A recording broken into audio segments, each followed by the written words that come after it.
안녕하세요, 여러분. 전략물자관리원의 무역안보 크리에이터로 처음 인사드리는 수진입니다. 2019년 7월, 일본이 3대 핵심 소재에 대한 수출 규제 조치를 시행하며 양국의 교역은 부진한 상태를 유지해왔습니다. 올 3월 16일 한국산업통상자원부 산업부와 일본 경제산업성 경산성이 해당 수출 규제를 해제하겠다는 발표를 한 바 있습니다.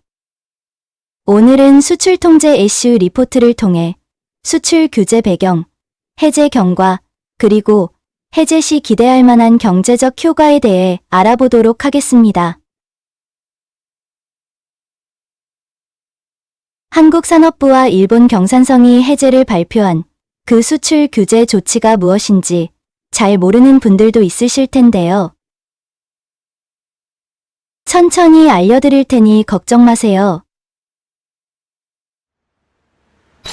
2019년 일본은 두 차례에 걸쳐 한국을 대상으로 수출 규제 조치를 발표한 바 있는데요. 2019년 7월 1일에 1차 수출 규제 조치를 발표하며 핵심 산업 소재 3개 품목을 포괄허가 대상에서 제외하였습니다. 포괄허가 대상 제외가 어떤 의미인지 설명해 드리겠습니다. 전략물자를 수출할 때에는 필수적으로 수출허가라는 것을 받아야 하는데요. 이러한 수출허가는 크게 개별허가와 포괄허가로 구분됩니다. 는 가장 기본이 되는 형태로 개별 수출허가 신청을 요하며 6개월의 짧은 유효기간을 가집니다. 반면 포괄허가는 여러 거래의 건을 포괄적으로 한 번만 허가 신청을 하면 되고 3년의 긴 유효기간을 가집니다. 따라서 포괄허가는 수출 시 안정적이며 거래를 간소화할 수 있는 방법입니다.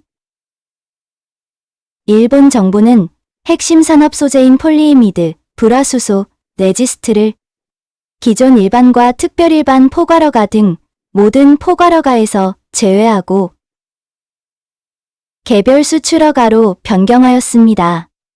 2019년 12월 말에 레지스트에 대해서는 특정 포괄허가를 적용시킬 수 있도록 하여 소폭 규제를 완화하였습니다.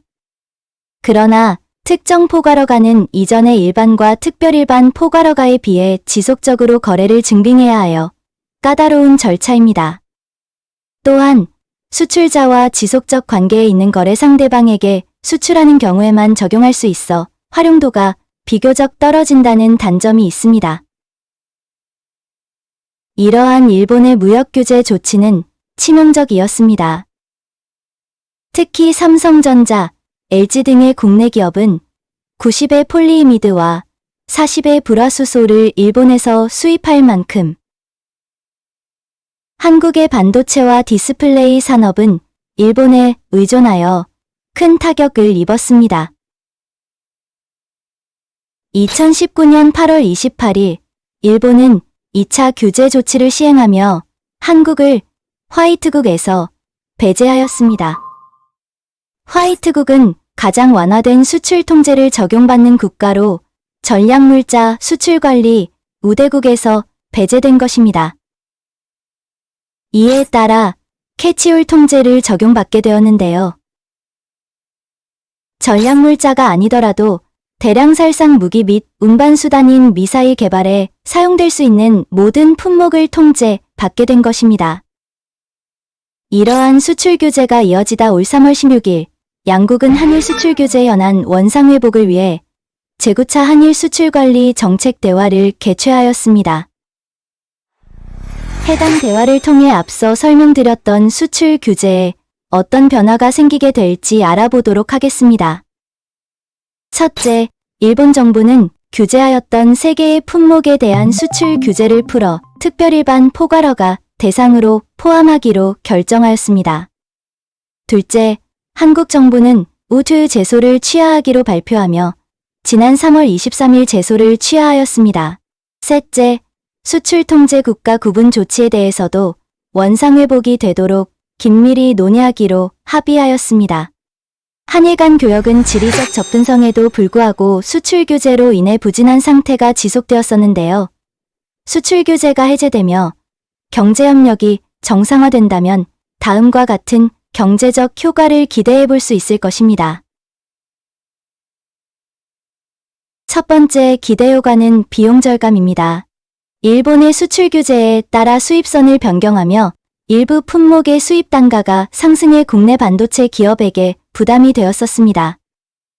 예를 들어 벨기에산 포토레지스트의 수입 단가는 일본산의 5.4배에 달해 우회 수입에 따라 추가 비용이 상당했습니다.